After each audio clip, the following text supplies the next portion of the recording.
President, I appreciate the comments of the distinguished senator from Texas. I'm glad to know at least one person read my article in the Washington Post this morning, and I appreciated his mentioning it. I think we should be blunt about this. There is never an excuse for a shutdown of the government. There is never an excuse even for a partial shutdown of the government. Government shutdown should not be It should be as off limits in bargaining over the budget, for example, as chemical weapons are in warfare. Shutting down the government is not a demonstration of skill or courage. It's a demonstration of incompetence, of a failure by negotiators. It is embarrassing, and the American people ought to hold us accountable for that because we're sent here to get a result. It takes no particular skill or courage to take a position. If all one wants to do is take a position, you don't have to go to all the trouble of being elected to the United States Senate. You can just stay home and get a soapbox, or you can get a radio show or a TV show. There are plenty of ways to take a position in this country. The real skill or courage belongs to those who first take their principal positions and then work together to get a result. That's what we do here. Day in and day out, the senator from Texas gave some examples of that. One of my favorite examples is what happened this past October. There we were, if you watch television, in the midst of the Kavanaugh hearing in the Supreme Court, about which there were enormous differences of opinion, producing, I might add, an historic speech by the senator from Maine toward the end of it. And one might have thought, well, all they're doing in Washington, D.C. is just throwing mud at each other or at Judge Kavanaugh. Well, that was one side of the Capitol. I suggest you look at what happens here as a split-screen television. That was on one side of the Capitol in October, but look at what was going on the other side. 72 United States senators, more than about half of them Democrat, half of them Republican, were working together on a bill to address, as the senator from Texas mentioned, the single biggest public health epidemic in this country, the opioids problem. And we passed that, and it became law. That was done in October on one side of the screen. We also passed a bill, Senator Hatch was a leader in that, I worked on it as well, a once-in-a-generation change in the copyright laws, which helps make sure songwriters are paid fairly. Maybe that's not important to you. It is to thousands of songwriters in Nashville and Memphis, and maybe in Los Angeles, New York, and around the country. That happened in October. Also in October, the Appropriations Committee passed bills, 75% of the money for funding the government, which included record funding for the fourth consecutive year for biomedical research, record funding for the fourth consecutive year for our national laboratories, record funding for the fourth consecutive year for supercomputing. There's a lot of other things were done in October. That's the split-screen television. So we're not defined really by the fights we have or by the positions we take. We're defined and admired or not admired by whether we can have the courage and the skill to come to a result. So let me tell my colleagues a story that I told in that piece that was printed in the Washington Post today that comes from the summer of 2015 that might offer a suggestion for how to resolve this government shutdown. There's no excuse for having it, but we're stuck in one, and we need to get out of it. In the summer of 2015, President Obama invited Senator Patty Murray, the Democratic senator from Washington State, and he invited me down to the White House for a meeting with him in the Oval Office. I'm chairman of the Senate's Education Committee. Senator Murray is the ranking Democratic member. What the president wanted to talk about was our work in Congress on trying to fix the law called No Child Left Behind. Now, if you think that resolving an impasse on border security is difficult, try dealing with kindergarten through the 12th grade education policy. Try setting federal policy for 100,000 public schools in this country. It's like 100,000 spectators at a University of Tennessee football game, all of whom are sure they are the expert coaches and know exactly what play to call on the next play. They all had a little football when they were kids, and so they know what play to call. All of us have a little education, and so we know how to fix the schools. Add to that the opinion of governors, the opinion of teachers' unions, the issues of federalism, of civil rights, of overtesting, and Common Core. And we had a divided government in 2015. A Democratic president, Barack Obama, and a Republican majority Congress. It was in that environment that we were trying to fix No Child Left Behind, so the president asked Senator Murray and me to come meet with him privately in the Oval Office. On that day, the president said to me and to Senator Murray there were 3 things he wanted in the legislation before he could sign it. I told the president that if he would not oppose the bill as it made its way through the Congress, that those 3 things would be in the final bill or I wouldn't bring it to him. On December 10th, 2015, President Obama signed that bill. It's called the Every Student Succeeds Act. He called it a Christmas miracle, even though there were plenty of provisions in it he didn't agree with. The 3 things he mentioned were, I promised him that, but there were plenty of other things that he did not agree with. You kept your word, he told me. You did too, I said to the president.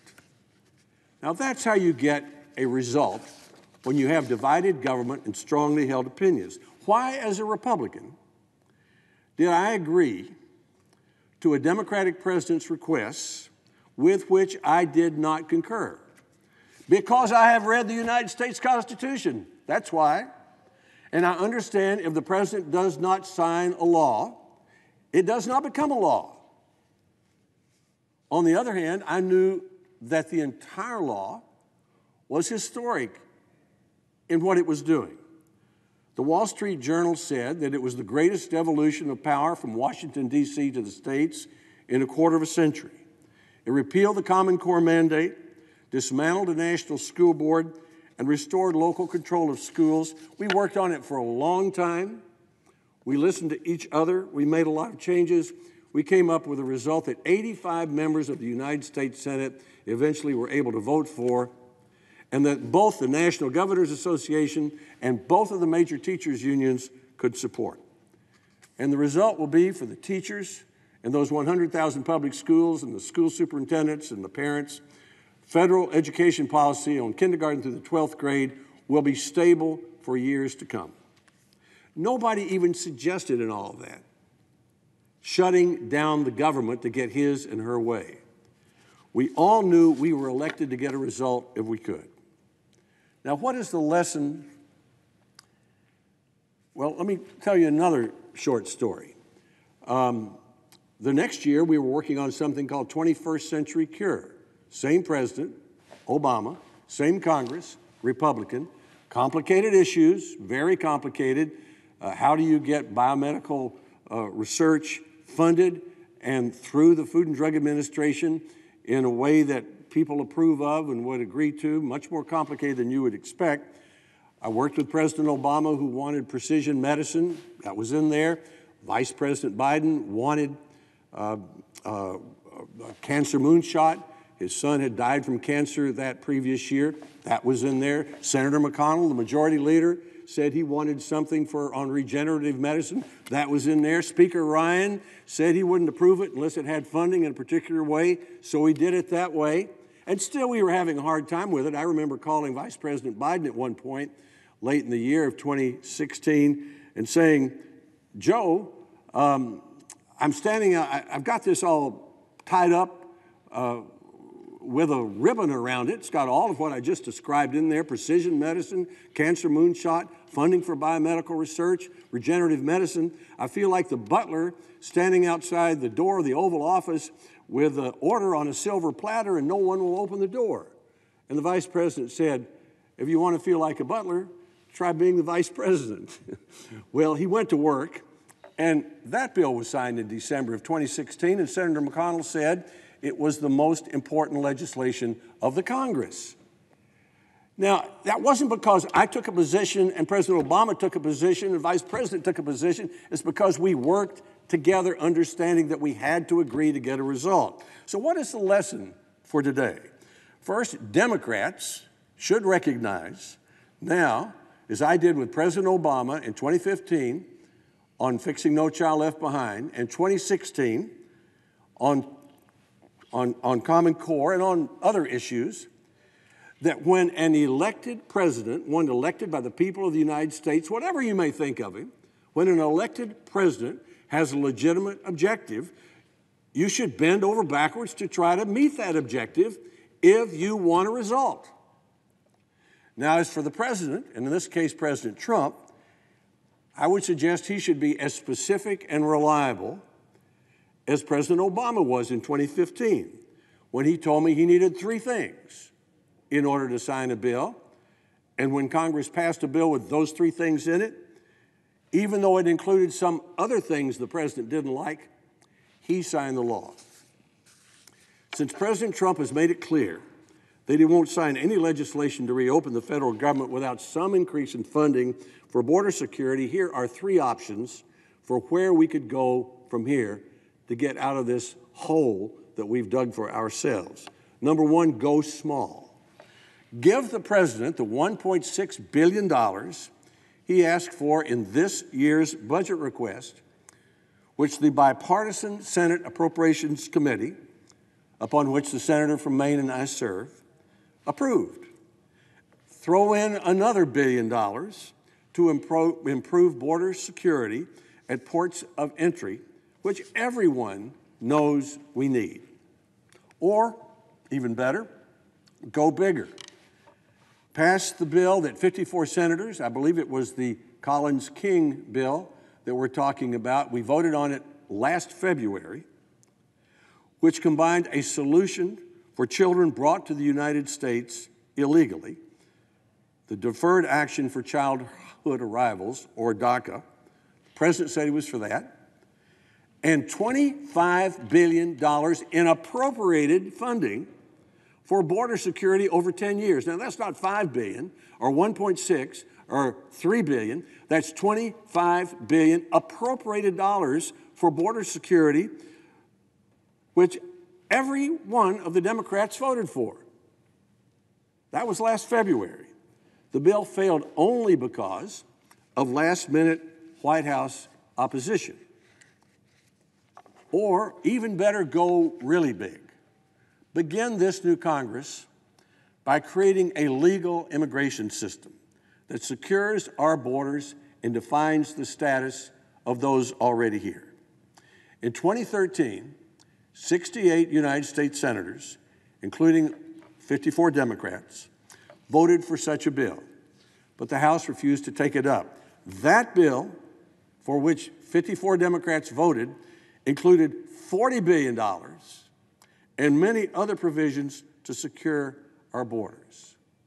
So there's 3 ways to turn this lemon into lemonade, so to speak. 3 ways to take this hole that we've dug for ourselves, and instead of saying once we dig ourselves a hole, we should keep digging forever, climb out of it in a graceful way by solving a big problem. Someone asked me in the hall recently, well, why would President Trump agree to such a thing? Why would he not agree to such a thing? I've said to the president on more than one occasion that when you're in the White House and you take a tour, you look at the portraits of the presidents, you see President Nixon, what do you think? Nixon to China. You see President Reagan, what do you think? Reagan and the Soviet Union. But Nixon was not always for a relationship with communist China. He was opposed to it. And Reagan was the biggest critic of the Soviet Union in our country. Yet the 2 of them took those credentials and they tackled a big problem, and they made an historic contribution to this country. I believe President Trump could and should do the same thing. We could go small. We could go a little bigger, past the Collins-King bill or something close to it that we voted for. But I'd like to see the president say, okay, we've got a new Congress. We've got divided government. I'm the president who can actually make this happen. I believe the American people would trust me if I said we were creating a comprehensive legal immigration system. So get us unstuck from this partial government shutdown and go real big on immigration. That could be President Trump's Nixon to China, Reagan to the Berlin Wall moment in history. I thank the president, and I yield the floor.